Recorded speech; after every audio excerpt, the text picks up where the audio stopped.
जा रहे हैं कि बाय सेवर्ट लॉ क्या होता है। ठीक है, तो हम पहले देखते हैं कि इलेक्ट्रिक फील्ड और मैग्नेटिक फील्ड क्या होती है, एक दूसरे डिपेंड करते हैं आपस में। तो बिकॉज चार्ज क्या के वजह से क्या इलेक्ट्रिक फील्ड होती है, मैग्नेटिक फील्ड होती है। ठीक है, कहीं ना कहीं आपस में रिलेटेड है। ठीक है, तो स्टैटिक चार्ज की वजह से इलेक्ट्रिक फील्ड होती है और मूविंग चार्ज की वजह से क्या होती है, मैग्नेटिक फील्ड होती है। सो अगर हम देखें बाय सेवर्ट लॉ क्या होता है, तो कोई मान लीजिए अगर हम छोटा सा कोई आई charge I D L length का एक करंट फ्लो कर रहा है उस वायर में, तो उसमें क्या वो क्या होगा, मैं वो क्या होगा, मैग्नेटिक फील्ड निकाल रहा होगा। तो आर डिस्टेंस जाए दूर है उससे हम अगर, तो वहां पर पता चलेगा मैग्नेटिक फील्ड क्या होगी हमारी, अंदर की तरफ होगी। ठीक है, वो कैसे कैसे मिलेगी, अपने अपने को मिलेगी डीएल क्रॉस आर से। सो फॉर्मूला क्या होता है, डी एच, छोटी सी मैग्नेटिक फील्ड होगी डी एच, वो कहते हैं I D L cross R divide by 4 pi R square. और मतलब क्या है, ये आर स्क्वायर से क्या होती है, डिक्रीज होती है इसका फॉर्मूला। और क्या है, डी एल लेंथ। ठीक है, वो आई के प्रोपोर्शनल, कितना करंट बह रहा है उसके प्रोपोर्शनल है। और ये सब पता है। ठीक है, और देखा जाता है कि डीएल वैल्यू मैग्नेटिक इंटेंसिटी जो है वो क्या है, जो मटेरियल उससे इंडिपेंडेंट है, फर्क नहीं पड़ता। ठीक है, उस पर तो हम क्या करते हैं, एक नया डिफाइन करते हैं वैल्यू या पैरामीटर, वो तो बी, वो होता है magnetic flux density. Just like D की तरह ही होता है वो, नहीं जस्ट लाइक ई की तरह होता है, ई। ठीक, इलेक्ट्रिक फील्ड जैसे डिपेंड करता था परमिटिविटी पर, बी डिपेंड करता है परमियाबिलिटी पर। और यहाँ पर देखिए मी परमियाबिलिटी जो है वो डायरेक्टली प्रोपोर्शनल है किसी बी के, वो सपोर्ट कर रहा है मैग्नेटिक फील्ड को। ठीक है, मैग्नेटिक फ्लक्स डेंसिटी को। तो ये लगता है ये कितना फ्लक्स निकल रहा है परमिट एरिया से, तो वो डिपेंड करने की कोशिश कर रहा है बी हमारा। ठीक है, सो सपोर्टर है। ठीक है, परमिबिलिटी यहाँ पर। सो अगर दोनों को कंपेयर करें आपस में, तो इलेक्ट्रिक फील्ड मैग्नेटिक फील्ड का, तो डी इक्वल टू कितना होता है, एप्सिलॉन नहीं होता है, D equal to mu H होता है। और इलेक्ट्रिक फील्ड जो क्या होता है, एप्सिलॉन होता है, उसकी वैल्यू क्या होती है, यूनिट जो होती है वो एफ बाय एम होती है, फराड पर मीटर। और म्यू जो होता है, परमेबिलिटी जो होता है हेनरी पर मीटर। और ई इज वोल्ट पर मीटर, और हमारा एच क्या होता है, मैग्नेटिक फील्ड इंटेंसिटी, वो होती है एम्पेयर पर मीटर। ठीक है, सो अगर हम बात करें कि एजिटर प्रॉपर्टी मीडियम में क्या होता है, चलिए यहाँ पर जो ई और मी होता है, उस ई नहीं, सॉरी, जो एप्सिलॉन और मी जो होता है, चलिए वहाँ पर उसकी दोनों की वैल्यू क्या होती है, रियल होती है। और रियल होती है तो हम रियल है और लेस देन वन है। ठीक है, तो उस केस में क्या होगा, डी आएगा हमारा जो, वो क्या होगा, ई से कम होगा, और बी जो आएगा वो एच से कम होगा। ठीक है, और डायरेक्शन की सेम होगी because they are real values. तो अगर इसकी ई फैलन और मी की वैल्यू अगर नॉन रियल हो जाए, इमेजिनरी हो जाए, ठीक है, तो क्या हो जाएगा, दे बिकम, उनकी डायरेक्शन उल्टी हो जाएगी, मतलब सेम नहीं रहेगी आपस में।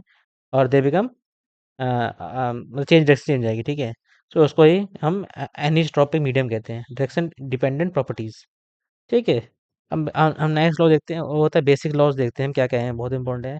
तो हम पहले देखते हैं गॉस लॉ क्या होता है। गॉस लॉ क्या होता है, गॉस लॉ ये बताता है कि कितना फील्ड अगर कोई अगर चार्ज है, वॉल्यूम, कोई चार्ज है वो वॉल्यूम के अंदर कैद है कोई।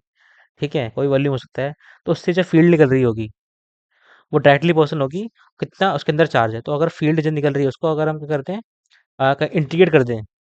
ठीक है, सरफेस से इंटीग्रेट करेंगे हम, सरफेस से निकल रही होगी जो निकल रही होगी वो कितनी होगी, वो होगी D dot D A small surface area से परपेंडिकुलर। ठीक है, कितनी कर रही है उसको डॉट प्रोडक्ट है। ठीक है, यहाँ पर उसका कर देंगे हम सरफेस एरिया पे कर देंगे, तो क्या है, double integration in a close surface. ठीक है, तो इस is equal to charge enclose in it, याद रखना ये क्लोज सरफेस है।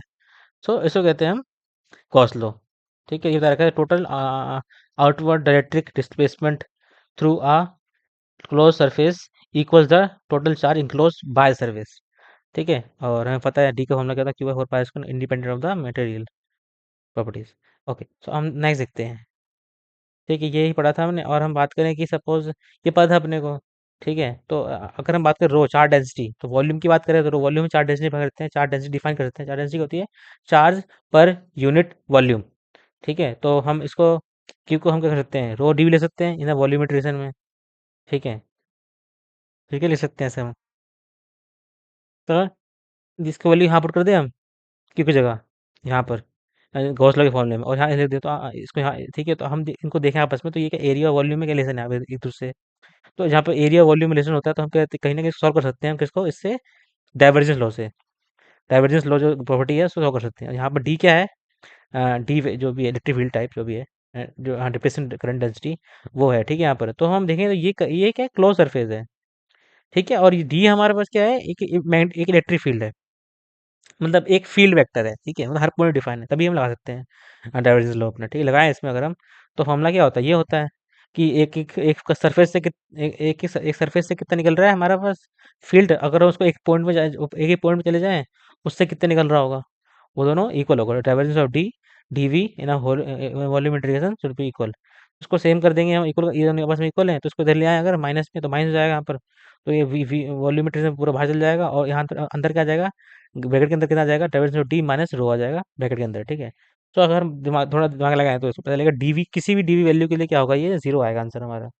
किसी भी वैल्यू डीवी के लिए जीरो, मतलब क्या हुआ कि वॉल्यूम की वैल्यू कितनी छोटी है, कितनी भी छोटी हो, उसमें अगर इंटीग्रेट करेंगे तो जीरो आंसर ही आएगा। मतलब इसका मतलब ये है कि अंदर वाली वैल्यू वो ही जीरो है, ठीक है।